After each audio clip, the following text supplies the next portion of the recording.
Baik, Assalamualaikum warahmatullahi wabarakatuh. Perkenalkan, nama saya Muhammad Taufik Arazak. Saya dari kelompok 3 ingin mempresentasikan mini riset statistika yang telah kami buat yang berjudul Studi Kasus pada Penggunaan Layanan Transportasi Online Grab di kalangan mahasiswa Politeknik Batam.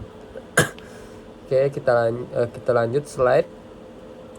Nah, di sini udah ada anggota kelompok saya. Yang pertama ada saya sendiri, Muhammad Taufik Razak. Yang kedua ada Rahmat Pratama. Yang ketiga ada Fakih Muhdindra. Yang keempat ada Celia BR Terigan.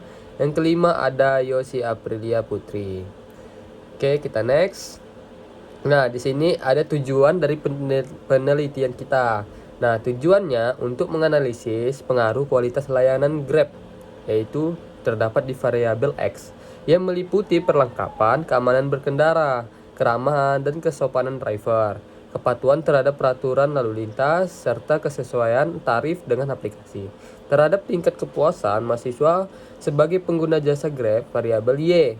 Selain itu, penelitian ini juga bertujuan untuk mengukur tingkat kepuasan mahasiswa, menguji hubungan antara kualitas layanan dan kepuasan pelanggan, serta kita dapat mengetahui mana kepuasan tersebut mengaruhi minat penggunaan ulang dan rekomendasi layanan Grab kepada orang lain dengan menggunakan analisis statistik kuantitatif. Oke, kita lanjut. Nah, di sini terdapat variabel dan indikator. Nah, variabel X yaitu kualitas pelayanan. Indikatornya ada kelengkapan atribut berkendara, kesopanan, menaati peraturan lalu lintas, harga sesuai tarif yang tertera di aplikasi. Nah, itu skalanya 1 sampai 5. Oke. Di sini juga ada variabel Y, kepuasan pelayanan.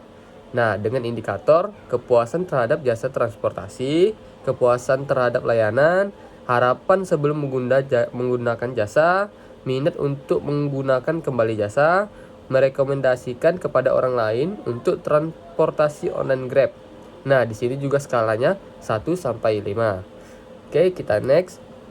Nah, di sini dapat kita simpulkan deskripsi pengumpulan data. Nah, di pengumpulan data ini kami menggunakan metode kuantitatif yang berupa kuesioner yang berisikan 9 pertanyaan dan kami sebarkan melalui internal grup mahasiswa Poli Batam jurusan manajemen bisnis. Setelah itu, hasil yang kami dapatkan, pengumpulan data tersebut mendapatkan 33 responden. Lalu kita selanjutnya pendapat pengolahan data. Nah, di sini ada pengolahan data. Kami menggunakan SPSS yang dimana kami memiliki 2 variabel dan 9 indikator. Nah, tahap awal pengolahan data adalah membuat tabulisasi tabel di Microsoft Excel, kemudian diekspor ke SPSS. Next. Nah, di sini juga terdapat hasil analisis SPSS. Nah, yang pertama itu ada mean. Mean itu apa? Yaitu rata-rata. Semua item berada pada besar 4, yang artinya penilaian cenderung positif. Nah, yang kedua, terdapat standar deviasi 0,7 sampai 1,1. Nah, itu menunjukkan bahwa variasi jawaban moderat, artinya terdapat perbedaan persepsi antar responden. Oke, X2 memiliki min 2, artinya responden tidak menilai sampai angka 1 dan semua maksimal menunjukkan angka 5, artinya responden memiliki respon yang sangat positif. Nah, di sini kita bisa lihat statistik deskriptifnya. Oke, kita lanjut ke bagian berikutnya. Nah, di sini juga ada hasil analisis SPSS-nya. Nah, di sini ada uji validitas X. Nah, rumus derajat kebebasan yaitu DF sama dengan N kurang 2 dan taraf signifikansinya biasanya 5% atau 0,5. Oke, derajat kebebasannya itu DF. Rumus DF sama dengan N kurang 2. N-nya itu apa? N-nya adalah jumlah responden atau sampel yang kita dapat. Oke, Berarti yang diketahui sampel yang kita dapat tuh 33 responden. Jadi DF-nya itu 33 dikurang 2. Berarti sama dengan hasilnya 31. Nah, nilai R tabelnya lalu dibandingkan dengan R hitung dari SPSS, di mana item dianggap valid jika R hitung lebih besar R table. Nah, di sini kita bisa lihat, oke, terdapat kriterianya valid, juga R table-nya juga 5%. R hitungnya 0,734. Oke, R hitungnya lebih besar daripada R table-nya. Nah, oke. Kita lanjut. Nah, di sini juga ada analisis SPSS uji validitas variabel Y. Nah, juga sama, rumusnya juga sama, DF sama dengan N kurang 2. Nah, juga signifikansinya juga biasanya 5% atau 0,5. Oke. Di sini udah sama rumusnya, kita juga dapat hasilnya 31. Tapi perbedaannya nilai R tabelnya lalu dibandingkan dengan R hitung dari SPSS, di mana item dianggap valid jika R hitung lebih besar dengan R table. Nah, berarti di sini kita sama. Item dianggap valid jika R hitungnya lebih besar pada R table. Oke. Kita lanjut. Hasil analisis SPSS. Uji reliabilitas core batch alpha variabel X. Oke. Dari bukunya Wiratna Sujarweni 2014, SPSS untuk penelitian, terbit di Yogyakarta, Pustaka Baru Press halaman 193, menjelaskan bahwa uji reliabilitas dapat dilakukan secara bersamaan terhadap seluruh butir atau item pertanyaan dengan angket atau kuesioner penelitian. Adapun dasar pengambilan keputusan dalam uji reliabilitas, oke, di sini juga ada nilai-nilainya. Yang pertama, jika nilai Cronbach's alpha lebih besar 0,60, maka kuesioner atau angket dinyatakan reliable atau konsisten. Sementara jika nilai Cronbach's alpha kurang dari 0,60, maka kuesioner dinyatakan tidak reliable atau tidak konsisten. Nah, di sini kita bisa lihat Cronbach's alpha-nya itu lebih besar dari 0,60.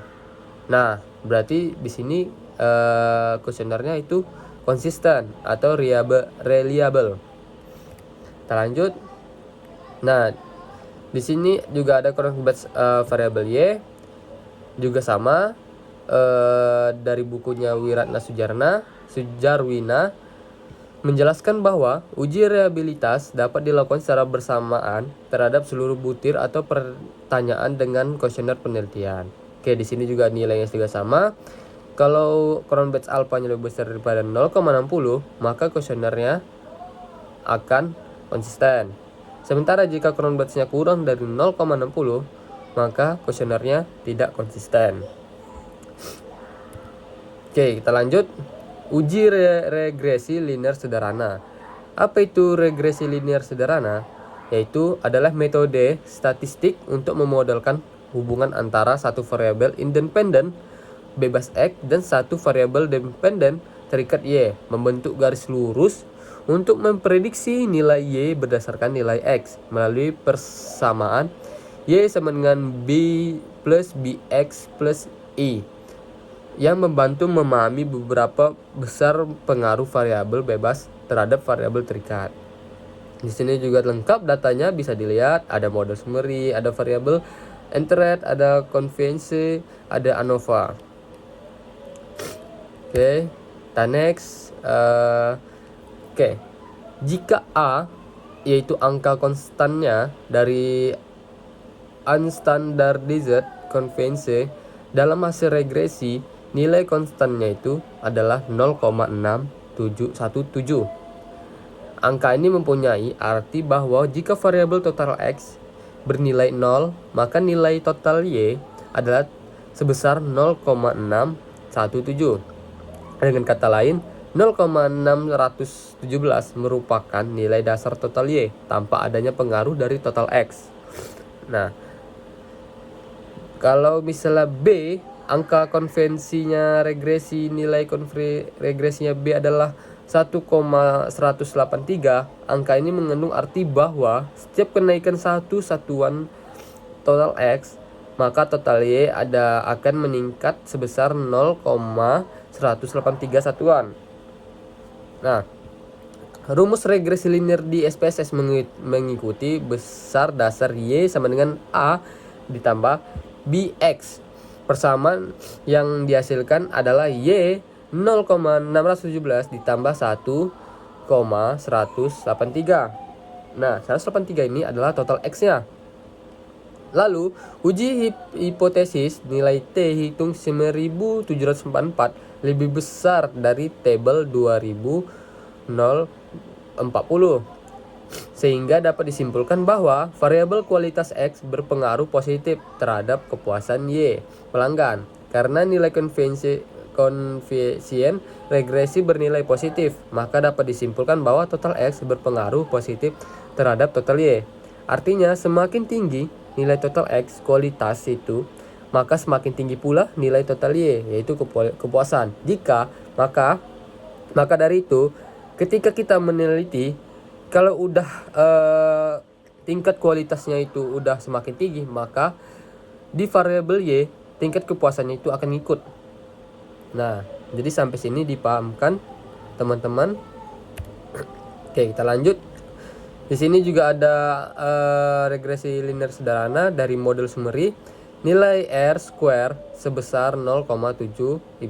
Bisa dilihat di situ. Nilai ini mengandung arti bahwa pengaruh kualitas pelanggan X terhadap kepuasan pelanggan Y adalah sebesar 7,5%. Sedangkan 24,6% kepuasan pelanggan dipengaruhi oleh variabel yang lain yang tidak diteliti. Oke, sekian dari saya. Apabila saya memiliki kesalahan kata, mohon dimaafkan. Wabillahi taufiq walhidayah. Wassalamualaikum warahmatullahi wabarakatuh.